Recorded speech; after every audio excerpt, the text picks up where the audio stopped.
E o que você achou desse filme, já que estamos falando? Já que entramos nisso, né? Já que entramos nesse, e aí, o que você achou? Olha, eu achei um lindo filme, né? É um filme que realmente trata de uma questão humana muito importante, que é, inclusive, uma questão familiar, né?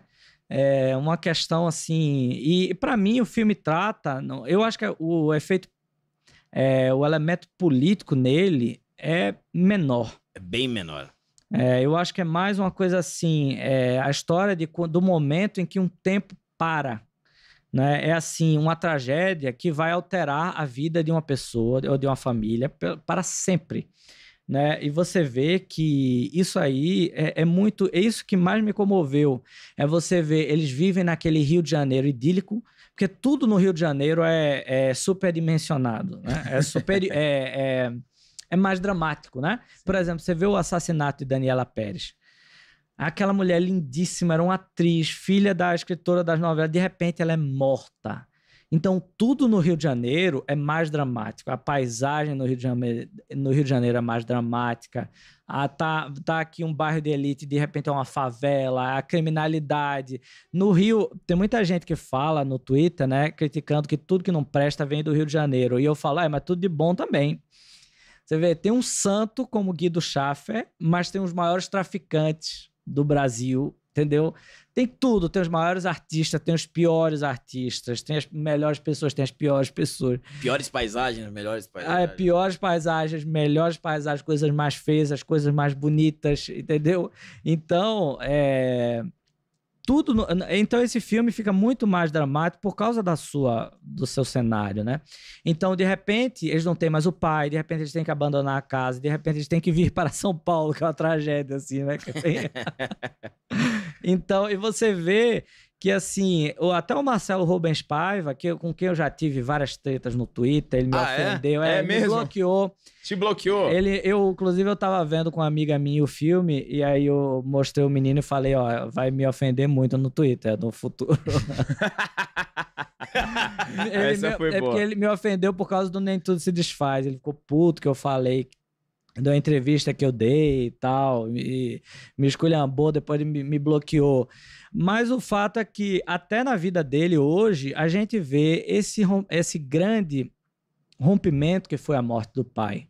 É uma coisa que não dá pra... Nunca mais a sua vida vai ser a mesma e não dá pra voltar atrás. E principalmente da forma que foi, né? Então é uma coisa muito comovente. E eu vou te dizer, o pessoal tende a superdimensionar o caráter ideológico de uma obra de arte, mas às vezes o caráter ideológico é mínimo. Por exemplo, você acha que quando as pessoas ouvem aquela música, o que será que andam suspirando pelas alcovas? Você acha que as pessoas lembram do que eles estão tratando? Eu mesmo esqueço completamente. Eu não gosto de música popular, tá? Só gosto de música clássica. Mas... O André adora, hein? Não, popular não. O André adora Gilberto Gil. Pra mim é tudo... Não, mas... Pois é. Aquela lá? Não consigo. É muito pra mim isso. Então,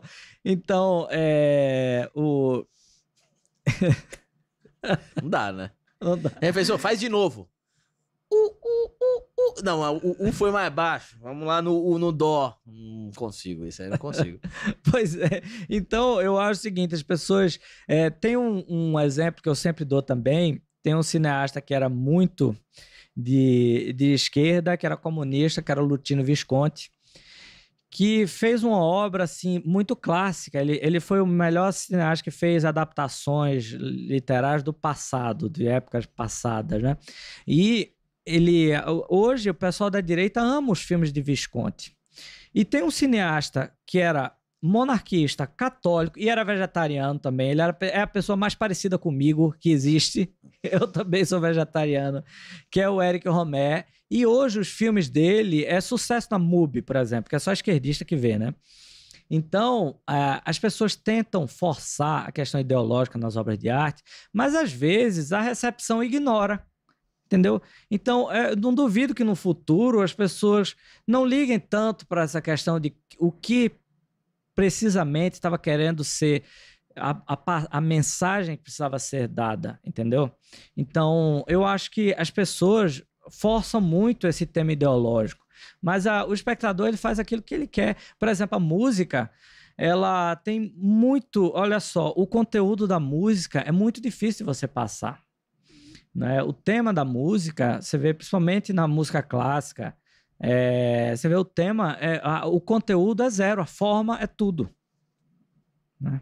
Ó, Você vai... É que assim... Não, eu tô pensando aqui, porque eu tenho várias perguntas, mas pode fazer. ainda dentro do Ainda Estou Aqui, Josias, a gente repercute muitas questões de pré-filme e pós-filme, né? A gente também avaliou bem Ainda Estou Aqui, a gente achou um filme bem produzido, tem uma boa trilha sonora, tem uma fotografia bonita, tem uma boa direção, e a atuação da Fernanda Torres realmente é uma atuação incrível. Pra mim, ela só não ganha o Oscar porque a Demi Moore, ela entregou o auge de atuação no cinema em A Substância. Mas assim, olhando todas as candidatas, se a Demi Moore não tivesse, eu acho que a Fernanda Torres tinha grandes chances, tá?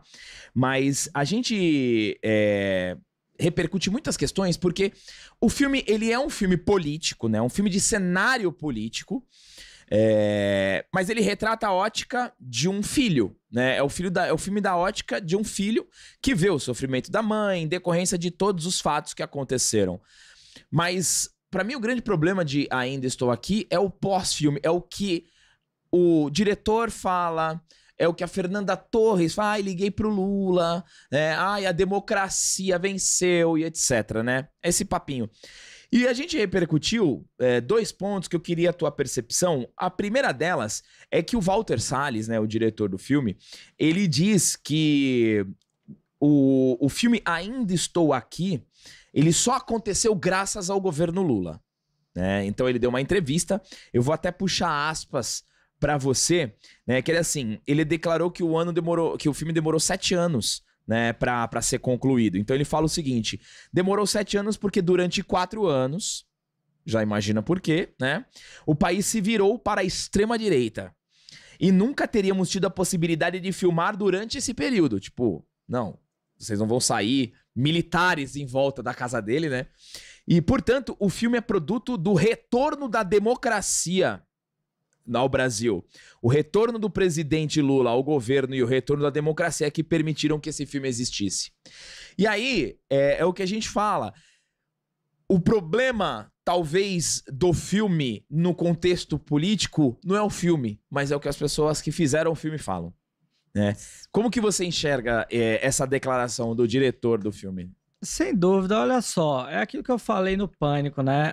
A opinião de artista, olha, é um problema sério, porque artista só fala merda, entendeu? É assim, olha, é uma coisa...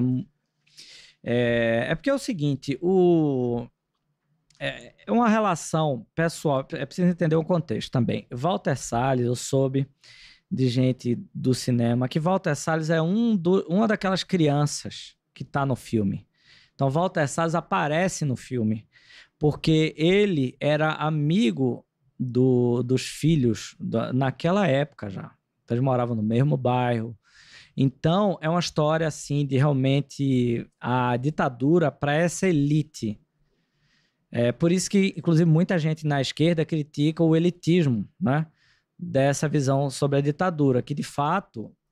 o que mais pesa para eles é que os militares atacaram essa elite da esquerda, não é? Que o Rubens Paiva representa isso muito bem, que ele é de uma família rica, não é? Então tem esse contexto, mas tem outro contexto que é o seguinte: existe um exagero muito grande do que foi o governo Bolsonaro, entendeu? Então isso é uma alienação profunda. Na verdade, a esquerda teve uma ascensão muito grande no governo Bolsonaro. A esquerda falava tudo, lançava filme, aprovava filme na Lei Rouanet, entendeu? O Bolsonaro não conseguia evitar isso, né? Aprovava, captava, inclusive continuou dominando a Lei Rouanet, porque Bolsonaro só falava contra, os empresários da direita não contribuem com os filmes da direita, porque tem muita gente que fica criticando com esses argumentos imbecis de Lei Rouanet, porque não sabe nem o que é Lei Rouanet, né? Não sabe nem, por exemplo, essas pessoas que ficam falando que é 25 bi para a Lei Rouanet. Eles não sabem o que eles estão falando, não existe 25 bi para a Lei Rouanet.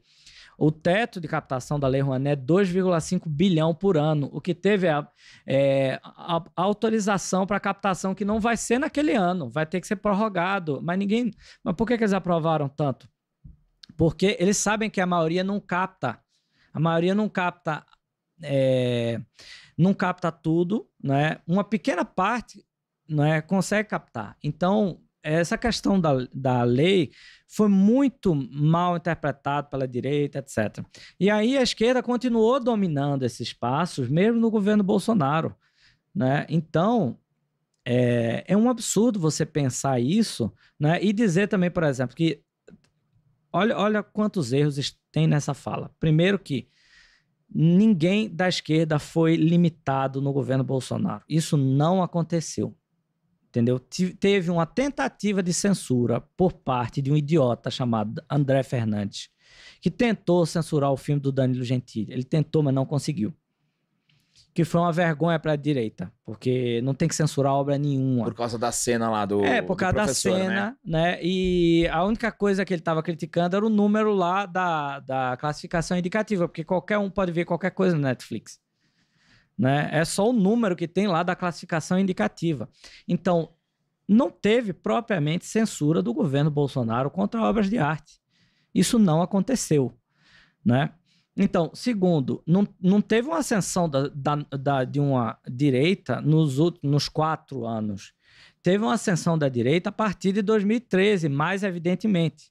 Mas é a partir da segunda década do século XX. Houve uma ascensão da direita. E ela não parou no governo Lula. A direita, na verdade, o que acontece é o contrário. A direita está em ascensão no governo Lula. Perfeito. Porque o governo, quando ele... o governo é uma opressão, na verdade, para a sociedade. Primeiro porque ele ocupa muitas manchetes, ele degrada, cansa, as pessoas cansam do governo. Então, a esquerda ascendeu muito no governo Bolsonaro e a direita está ascendendo muito no governo Lula. Então, essa afirmação de Walter Salles é absurda. Walter Salles se mostrou um alienado, né? Infelizmente, porque a obra dele é muito mais do que isso. Exato. Você vê, Central do Brasil foi elogiado, muito elogiado, por Olavo de Carvalho na revista Bravo. Essa belíssimo filme. Essa que eu falei que foi a maior revista de cultura do Brasil, porque mostra o que é o Brasil de verdade, o Brasil profundo das pessoas religiosas, das procissões, da religiosidade, até mística. Isso de Central do Brasil é uma coisa linda e é uma coisa que une o Brasil. Walter Salles deveria ter pensado nas suas declarações, unir o Brasil e não separar as pessoas.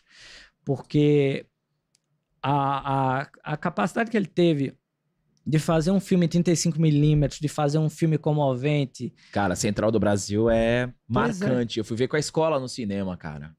E Walter Salles é um cineasta muito competente, muito profissional, que é uma coisa que está em falta no cinema do mundo.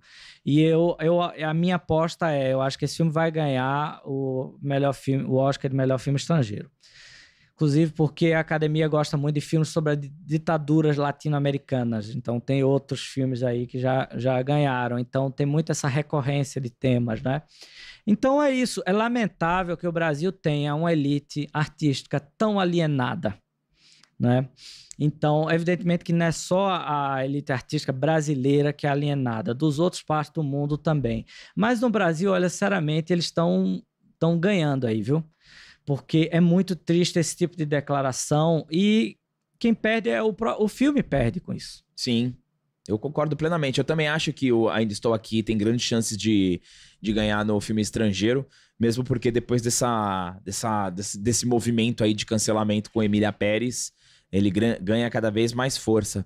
E falando ainda do cinema nacional, o Josias, e